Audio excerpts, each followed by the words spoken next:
Giving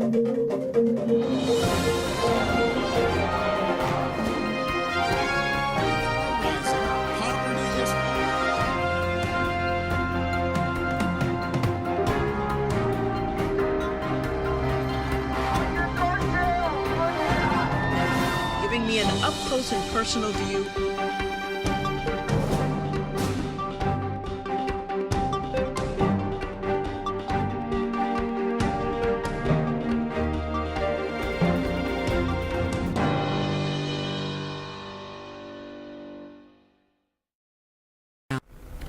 Hello, everyone, and welcome back to the JoAnne Powell Show. I'm JoAnne, coming to you from the World Center of Broadcast Media, WCOBM.TV, Hollywood.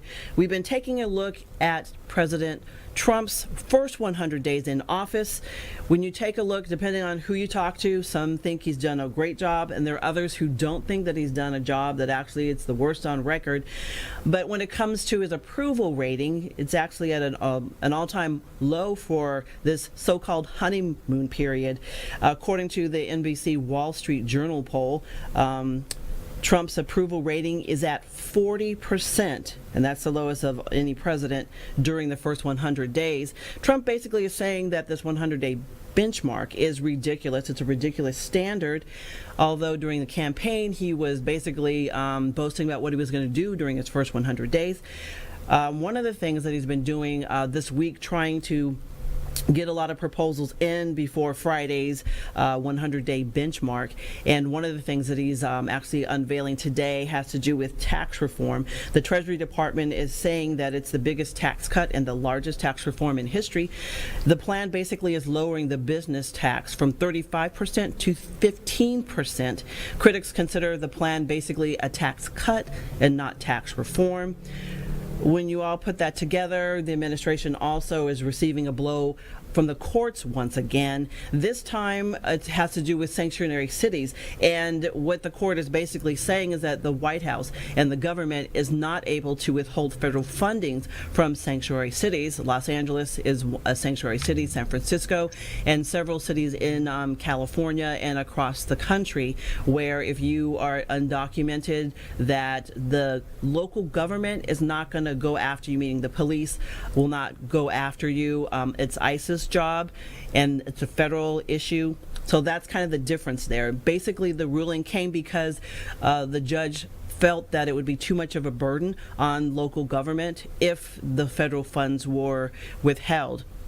And that is the reason why. So that's just one more, I guess, executive order that President Trump has signed into office dealing with immigration reform that has been blocked by the courts.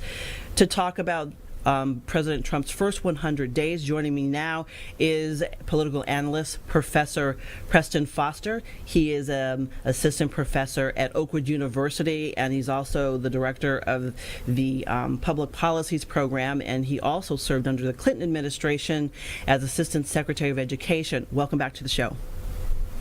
JoAnne, it's good to be back with you. Now let's take a look at a lot of Trump is basically boasting on the fact that he has signed more executive orders than any other president in the first 100 days. And one thing that's interesting is that the courts have challenged quite a few of his executive orders, specifically when it comes to immigration reform. What do you think that has to do or says about his first 100 days in office? And the poll numbers are basically showing that his approval rating is very low. Well, Mr. Trump has been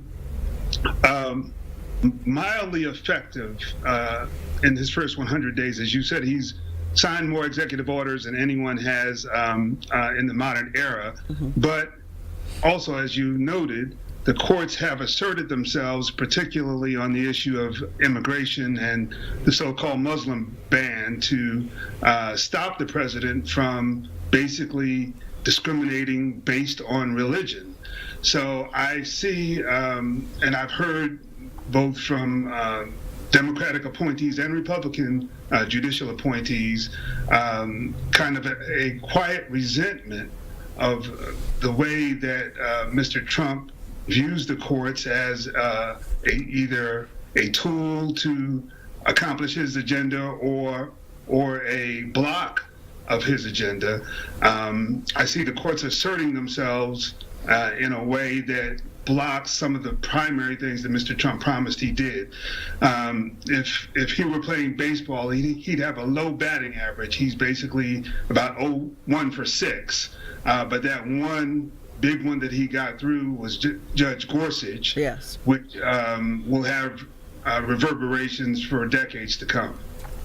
And that, I guess, is the key thing that you can look to as one of his successes, is the fact that he did get his nominee appointment actually on the bench in the Supreme Court. So that legacy will continue on for the life of the judge. Yeah, and it's notable because historically, and this is not an overstatement, the Republicans effectively stole a Democratic appointment, which would have shifted the balance of the court from 5-4 conservative to 5-4 liberal, affecting the direction of the court and the country for decades.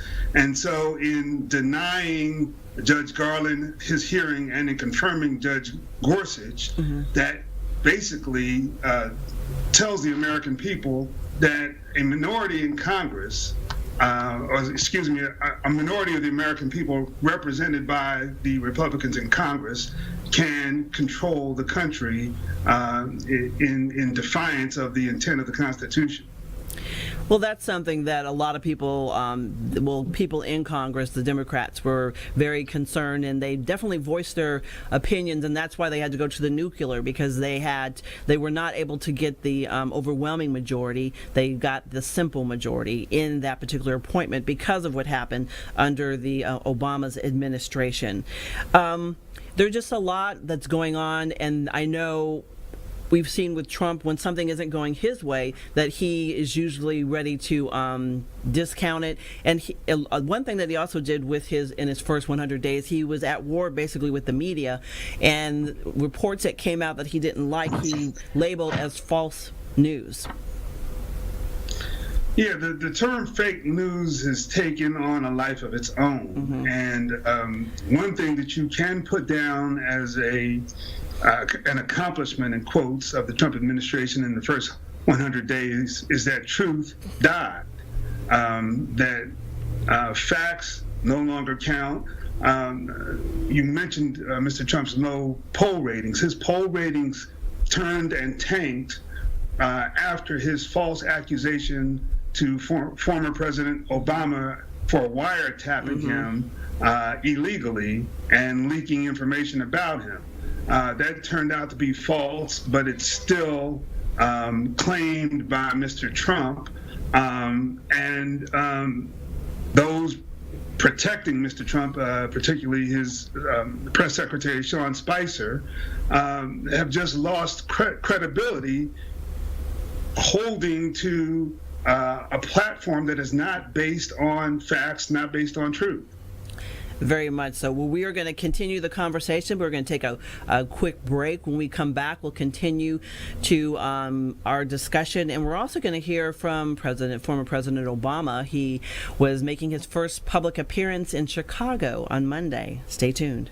If you are an adult that began college and has not finished your college degree, let me put it to you straight. If your lifestyle and your standard of living is not becoming to you, then you should be coming to us. Oakwood University Elite Program.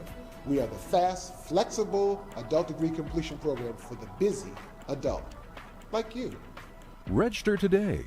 Go to oakwoodleap.com or call 256-726-7098. It's time to leap.